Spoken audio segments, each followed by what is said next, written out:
Hello, everyone, and welcome to the podcast. This is your JRPG Report, episode 156. We've got a ton of fun stuff to talk with you guys today. The podcast is going to be a bit top-heavy in terms of content. We've got all the information from the big reveal from the Legend of Heroes, Kuro no Kiseki. It feels like we've been kind of talking about this one for a few weeks, but we've got some concrete information to go over, break down the trailers that were displayed at the Falcom 40th anniversary big live stream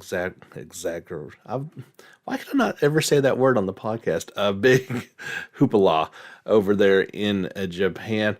We had the Tales of Festival, which did at least have an appearance of Tales of Arise, so we'll be talking about that. Some Monster Hunter news to go over, but then it kind of plateaus, and then we'll have a bunch of smaller fun stories to talk about. But let's get right into it. The 40th anniversary celebration was exactly kind of what we thought it was going to be. I was hoping for a few more older announcements, i.e. Trails in the Sky maybe getting some sort of HD remaster for current systems, i.e. The Crossbell Saga getting localizations, but those didn't happen. But we did get a huge blowout for Kuro no Kiseki, and let's get into it. First, we learned about 4 main characters. We knew 3 of them, so we've got one new one. And the first one is, I'm going to say at least the first 2 characters are I'm going to say the main characters of the story. And the first one is the male, I want to say like bluish hair character. He is Van Arkride. He is 24 years old. He uses a stun caliber weapon. He is the Spriggan, which is kind of the detective class, and they are listed his height at 180 centimeters. His quote is, "That's what the job is all about. Never underestimate a Spriggan." He is a young Spriggan with blue streaked black hair and deep blue eyes. He works mainly in the old town, the capital city, Edith. He comes across as dry and pragmatic. He tries not to be insincere and is not bad at looking out for others. Although he began working as a Spriggan almost by sheer coincidence, he seems comfortable with his way of life, and even though he complains when he has to deal with bad jobs, he makes sure to handle it. He looks like he's going to be a lot of fun in and out of combat. The other main character is the female blonde-haired character who is called Agnes Claudel. She is 16 years old. She wields an orbital staff. She goes to Artemis High School. She's a first-year student, and height listed at 158 centimeters. She says, "I understand Mr. Van's style, but there are some compromises even students can't make." She's a first-year student at the Artemis High School, a prestigious academy in the capital city. A girl with a neat and gentle atmosphere, beautiful long blonde hair, but great willpower behind her cool eyes. Keep in mind, these are descriptions from their website. These are not my words. She takes an orbital staff self-defense course as an elective at high school. How about that for your elective in school? Like, not shop class or finance or something. You can take a self-defense course with an orbital staff. That's a great elective. She's also a member of the student council. So upon learning of someone stole an armament left to her by her great-grandfather, she did not go to the bracers or the police, but for some reason went to the Spriggan Detective Agency, which is called the Arkride Solution Office. They accept any job by reputation. The third character is a new one. We've not seen her before, and I hope I get these names right. Fairy Al-Fade. She is 13 years old. She uses an assault sword. She is affiliated with a mercenary group called the Kurga Soldiers and stands at 150 centimeters tall. She says, "I will protect you with the blessings of the flame and goddess Ashura." She is a girl with brown skin, short-styled hair, a petite physique who is also a young member of a high-ranking Jaeger Corps, the Kurga Soldiers. Having experienced serious combat training since childhood, she shows her fierce Jaeger side in battle. Upon receiving word that her Yaber core had previously networked with has suddenly gone missing, she initiates her own search and also contacts the Arcade Detective Agency. The last character we've seen in a screenshot or two before, and he's the one with the long red hair. He is called Aaron Huey. He is 19 years old. He uses a twin fencer weapon. He has no affiliation and stands at 175 centimeters tall. He says, "Don't get in the way, old man, if you can't understand the East men's ways."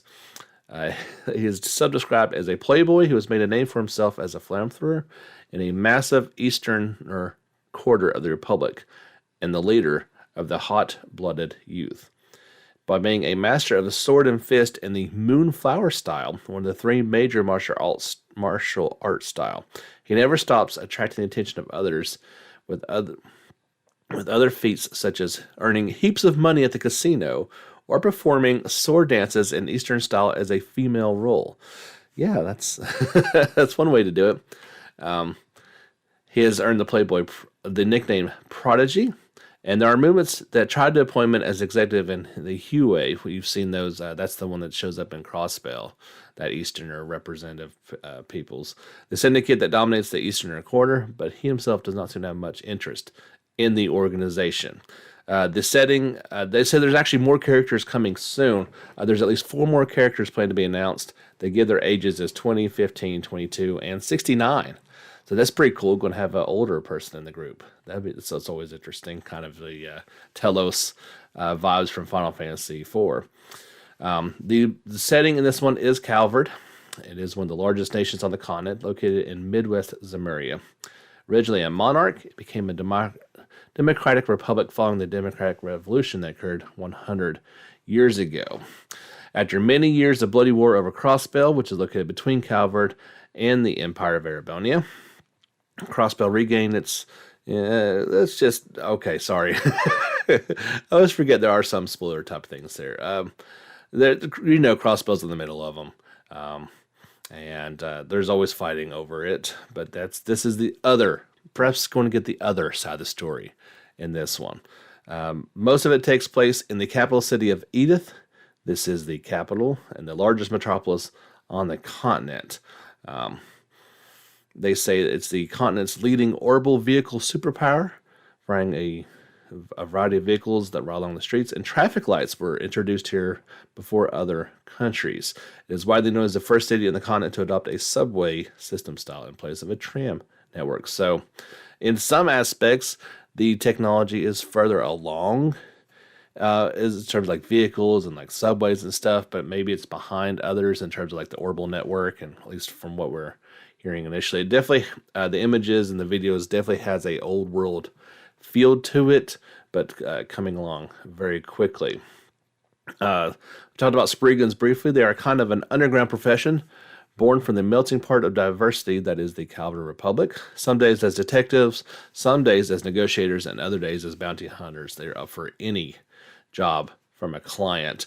Since cases accepted in the public eye are meant to be dealt with by the police and Bracer Guild, the line of work that comes to them tend to be those of the CID, which is the Central Intelligence Department, that does not want to hand them to the Guild, citizen consultations that cannot be made public, and even honest work from criminals and underground organizations. So that's kind of the setting and the characters. Let's get into the battle system. We detailed this a little bit, that there were the 2 ways to play this game. I had speculated that there was... I did not see a way you could switch between these two. Outside of... You'd have to do it in a menu or outside of battle. That is not the case at all. There are these 2 systems blended seamlessly into each other that you can switch to freely with the press of a button. In The Legend of Heroes, Kuro no Kiseki, the command-style action-time battle system used in the series thus far has been revamped, with a unique new system that seamlessly transitions from action battles on the field to command-style battles. You can enjoy even speedier and more strategic battles. So here's what we were afraid of. They were going to change the system. We knew they were going to do that. It sounds like they did change it, and it's not the same as the system we're used to in Cold Steel. From what I have seen, in the videos, and you need to get over to YouTube and check these videos out. They will quell any fears that you have, as well as get you pretty excited about this game. It looks good. I'm excited the way the battle system is headed to. I will obviously be doing the command style system, but any fears that you had that this was going to a Ys style fighting system, you can play that way, and it looks like a lot of fun to play that way. But the command style is tried and true. It is revamped in a lot of ways. Like, you can move around the battle field freely if you'd like to during your turn, but it does look like it's the next evolution of the system, which, if you played these games in order, you've seen a little bit in every game. The basic system is when you discover an enemy on the field, you commence an action battle. You can also avoid it. We said, remember, that you'd have to be targeting the enemy in order to engage it.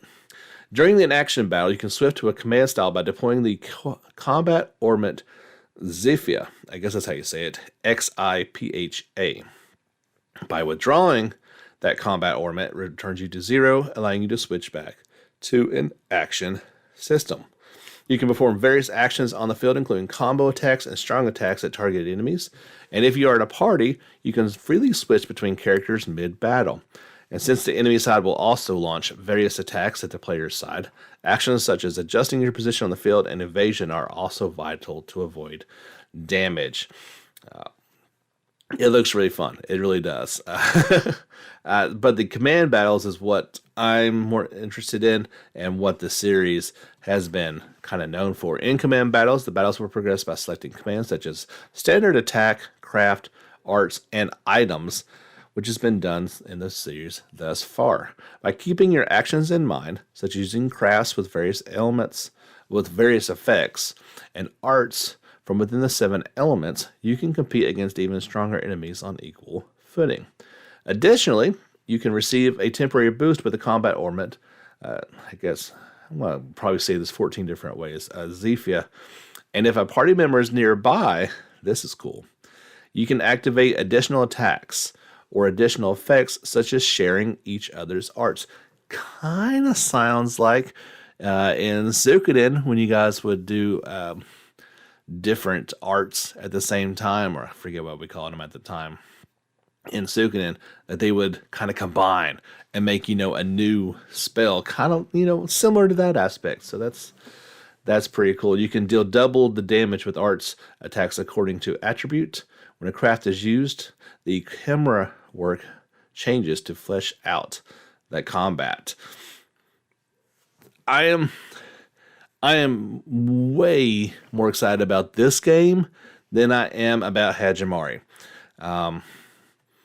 Not only from the way that it looks and plays, obviously we've gotten a new cast of characters, a new setting. Hajimari kind of just feels like it's kind of wrapping up some loose ends with some characters that we've been playing for. I'm excited about it, but much more about this one. So it's due out in Japan in 2021 for unannounced platforms. There was kind of a box or some sort of marketing thing put out that had the PS4 logo on it. This does look like PS4, but it kind of looks like it's running on PS5 with enhanced graphics. It looks really, really phenomenal. That would be my guess, is this is a PS4 game that takes advantage of the PlayStation 5. No word on what it's actually coming out for. We'll get that pretty soon. Like I said, it's just due out, just that placeholder of 2021. If I had to guess, since this is the first time we're seeing it, you're probably looking at the fall. That's, hopefully when we're getting Hajimari as well. So if you're looking at long term, we're probably getting this in the fall of next year, if I had to guess. But definitely go check out those videos on our YouTube channel. I even I made a slideshow with all the images, so if you can kind of break it down and, take your time and look at these things in detail, I think you will be impressed. And yeah, just know they're changing it, but it's okay.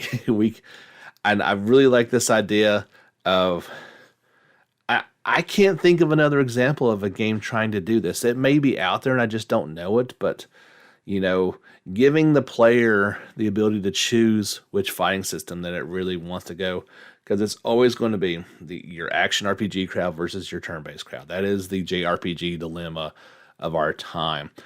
And this kind of sounds like we can have our cake and eat it too. I'm sure it's not been easy to pull off, but maybe with these new systems that we can finally handle two different ways of playing. And at least from what I've seen in video form, they seem to do it pretty flawlessly. So I want to know how excited you guys are about it. Are you still concerned? What's your feelings overall? Cannot wait for this game, and hopefully we won't have to wait too long for it to finally come out.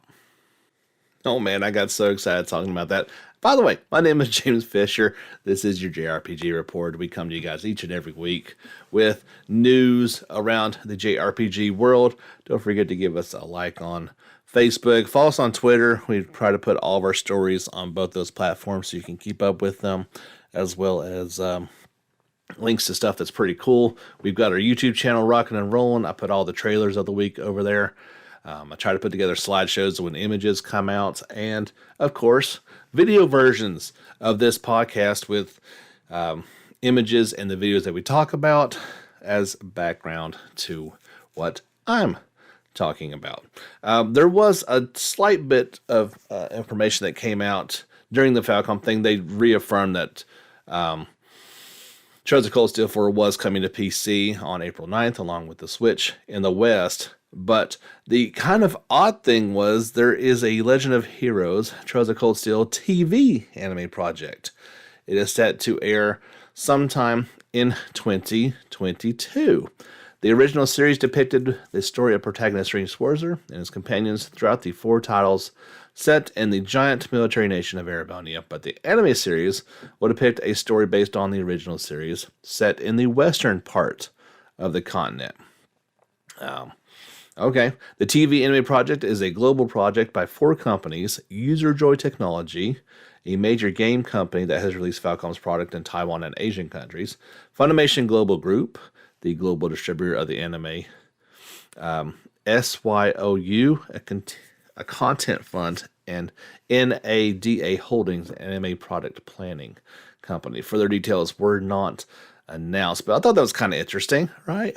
They're making an anime.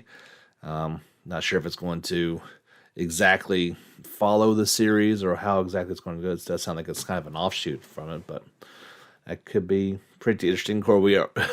If you've ever taken a dive on YouTube, you know there's a live action play of Cold Steel as well, and that's pretty interesting to say the least. But that's it for Legend of Heroes news. Like I said, I was kind of hoping we get some HD remakes of the older series and localizations, but that didn't happen, at least not yet. And still no word of Hajimari and when it's coming to the West. But yeah, that 40th anniversary was not the only big thing that went down. There was the Tales of Festival 2020, of course, happening in 2021. They did announce that Tales of Festival 2021 is going to happen November 20th and 21st at the Tokyo Garden Theater.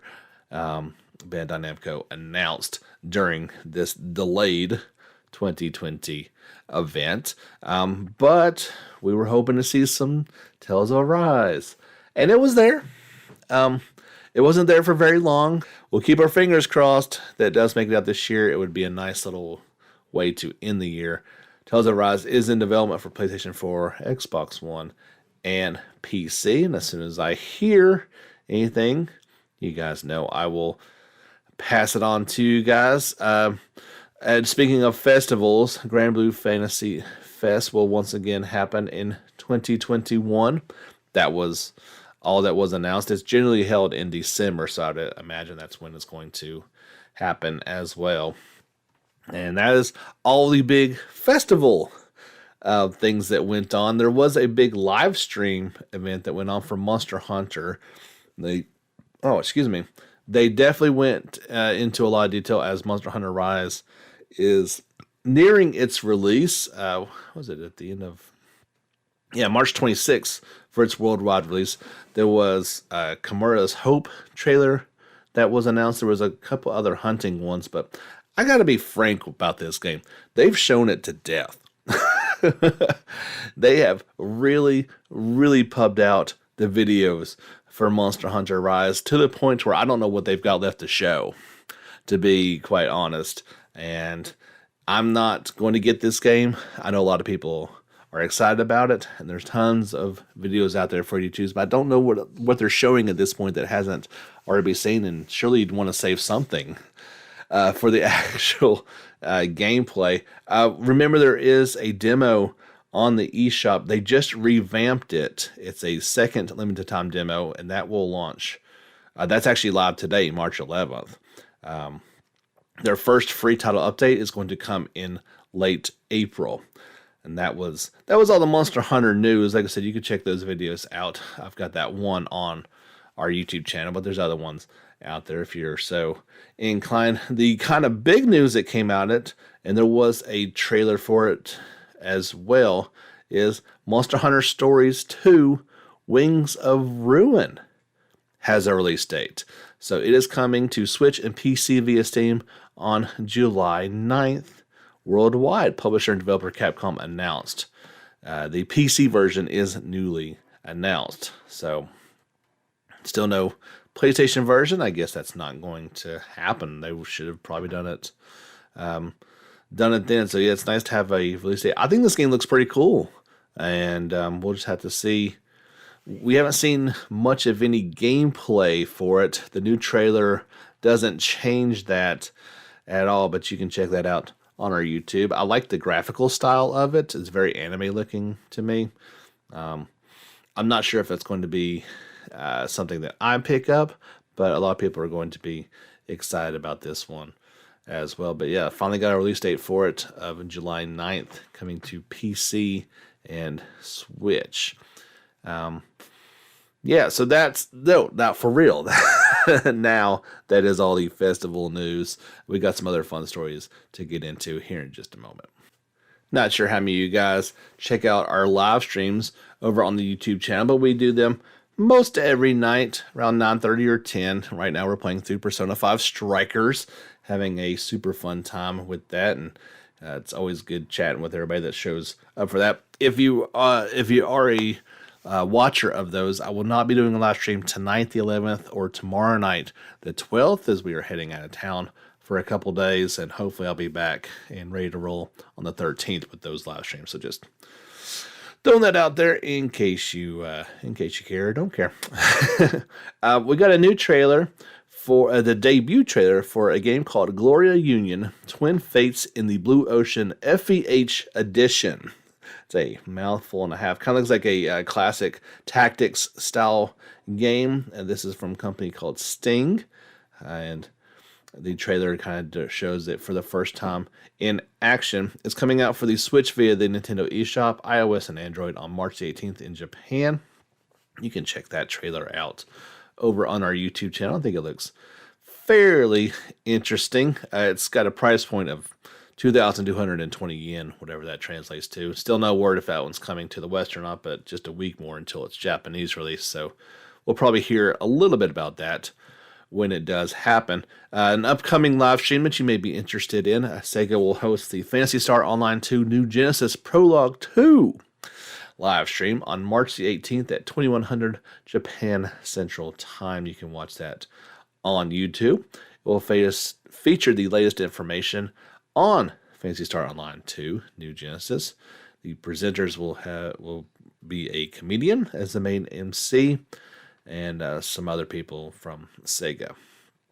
It is due out in 2021 for Xbox Series, Xbox One, and PC in North America, and for PS4, PC, and cloud on Switch and PC in Japan. Game looks phenomenal. It is a much-needed update to the Phantasy Star Online universe, and looks really, really good.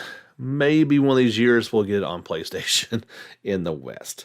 If you're looking forward to the World Ends With You animation coming up here fairly soon, it starts airing on April the 9th. There is the third official trailer for it, which has been released. Features the ending theme song, Carpe Diem, sung by ASCA.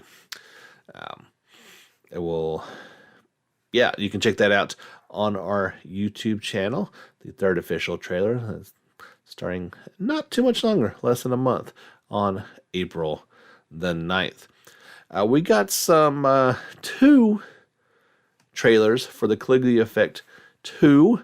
These are Pandora music. Well, one of them is the Pandora music video, and the other one is the Mukun music trailer. This is the second one is for the I can't say this word, obligato musician Mukun, and is composed by the Police Piccadilly. That's the one, and the other one is the obligato musician Pandora, who is composed by Ayase. These are both out. They sound really cool. A kind of a Persona vibe to them in a bit of a way, but also very different. And I really like the music. I think it sounds really well done. There was a previous music trailer by Machina. The Caligula Effect 2 is due out for PlayStation 4 and Switch on June 24th in Japan, and this fall in North America and Europe. I'd forgotten about this. A couple weeks ago, they launched their website with about 75 images. So I downloaded all those and put them into a really cool slideshow using these music videos as background music, along with some from the long trailer. So if you want to check out all those images for this game, you can do so on our YouTube channel. Don't forget, give us a subscription over there. We're getting up there. I think last time we were about 760 or so. So trying to hit that magic 1,000 number. And so YouTube will throw me some pennies each month. Magnum Lord, as always, has another trailer out this week for one of their characters. This week it is Sateus. This is the 6th character trailer for Magnum Lord. Not to be outdone, there was a 3rd official trailer for the game ahead of its March 18th release in Japan. So you can check out those on YouTube. Still no word on a Western release, but as we're a week away from the Japanese release, I dare say we're not going to get the weekly trailers for this game anymore, as it's finally going to come out, and hopefully we'll finally get some word on when and if this game is coming to the West. Going to be a kind of short podcast by some of our standards, but that's okay. It can't always be super long. And, I kind of did tell you, at least at the beginning, this one to be a bit top heavy in the content department. We talked a few weeks ago, I believe it was, about the Wicked King and the Noble Hero game upcoming from Nippon Ichi. They introduced some new characters, so we'll talk about them. First, the 2 main characters, of course, the King Dragon Overlord. He is used foster parent and king of monsters. Although once feared by the people as the wicked overlord, he has since turned over a new leaf, and he even secretly lends aid to humans. He is helping Yu train to become a noble hero, like her father. Yu is the protagonist of the story and super adorable. The child of the late hero, a human girl who every night hears stories of the adventures of her father, the hero, from the King Dragon, and longs to become a hero like him. But she is unaware that the King Dragon, her foster parent, was the overlord that her father once battled. Here are some of the friends who will venture alongside with you. First, we have Konko, who is a snow fox who lives up on Ice Moon Hill. He's a boy with many siblings and devoted to his family. He meets Yu during a time his family is facing a crisis. There is Sakasa, a servant of the easily elated King Dragon. He can be quite outspoken, but it often backfires. He admires the former King Dragon, who was the powerful and great overlord. He is skilled at knife juggling. And then you have Floria, a princess of the human nation. Since her people were once attacked by the overlord, she wonders if there is anything she can do, even now as they remain frightened by his revival. The Wicked King and the Noble Hero is due out for PS4 and Switch on June 24th in Japan. A super cutesy looking title, I know, but I think it looks really good. And, like I said before, this is the type of game that I feel like I could get my daughter into as one of her first introductions to JRPGs. And it might be kind of a cool way. There was one other small Legend of Heroes blurb that came across the wire this morning. There's a mobile game called Brave 9, and they are doing a collaboration with the Legend of Heroes Hajimari no Kiseki cast. So I believe this has started now, and it will be, yes, it started on March 11th, that's now, and will be available until March the 1st, so just a couple weeks' time. You can pick up Reen, Lloyd, Rio Maxia, and Yuna are the four that we know about, and then upcoming in the next game, there. What are those people's names? Oh, Swin was one of them, and I can't think of the other person's name. It's not listed in this article. Another one of the new characters from Hajimari is in it as a winnable character. You know how these gacha games are. Nadia, that's her name. So there's 6 of them in total. So if you're playing Brave 9 or you want to pick it up, and you can get some of your Legend of Heroes favorite characters to fight along in there as well. 2 final stories for you guys, and they're going to hit your wallets pretty hard if you are inclined. I finally released the Final Fantasy VII Remake Play Arts Kai Tifa figure. It is here, and it is looking incredible. It was supposed to come out last year, but got pushed back. The Square Enix store has her in stock, and you get to pay the full price. So I don't know what you think a good price is for this figure. I'm not saying this is not worth it, but you're going to pay $155 for it if you are wanting to get it. It is obviously fully posable. It's got 2 faceplates, one serious and one smiling. I guess I was going to say it more. One's more aggressive and battle ready. Yeah, it's got 4 pairs of hands, extra hair parts. Of course, the stand and to put it all on there. Like I said, it looks fantastic. Don't get me wrong, but man, that's a lot of money for a figure. Like, I don't think the wife would be too happy if I dropped half a paycheck on an action figure. But to each their own. If that's what that's what you want to do, you spend your money how you want to. If you've got even more money, and I guess if you don't have this game, or if you want to pick it up for the collection and keep it sealed, I remembered when Remake first came out, there was the First Class Take All My Money edition. There are more copies in stock. And of course, not only with the game, but you also get the amazing Cloud Play Arts Kai Cloud figure with the Hardy Daytona motorcycle. It comes with this Buster Sword of 2, of course, and it looks freaking amazing. You do get the bonus summon DLCs as well. The mini soundtrack, the hardback art book, along with the game and steelbook case, and of course the figure. I don't know if it's sold out or not, but you head over to the Square Enix website, you can see if they still got a few of them. That one's going to set you back $329. But we just talked about Tifa going for $155, so this is at $329, and you get the motorbike as well. At least this one feels like it's more worth it, plus the copy of the game, steelbook, and the art book, and soundtrack. Like, it looks so awesome. I don't know if you can get this separately or not. I've never looked into that, if you can get just the bike and Cloud separate. I'm sure you can get Cloud separately, but the bike, this may be the only way to get. But yeah, those are back in stock. So if you got an extra $330, blowing a hole in your pocket, here you go. You can check that out if you are so inclined. That's going to do it for episode 156. If you like what you've heard this week, or if you like what we're doing on YouTube and want to support the podcast, head over to Patreon. We are there. JRPG Report, just search and you can find us on there. We got a couple different tier levels for support.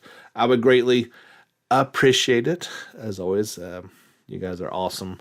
The ones that do each and every week, you get me fired up to come out here and deliver the news, not only each week in the podcast, but each day in terms of sharing all the wealth of content that comes out for our beloved JRPG genre. I'll be back next week. Hopefully, we'll have some cool things to talk about. You never know what you're going to hear each and every week. But until then, get back out there and level up.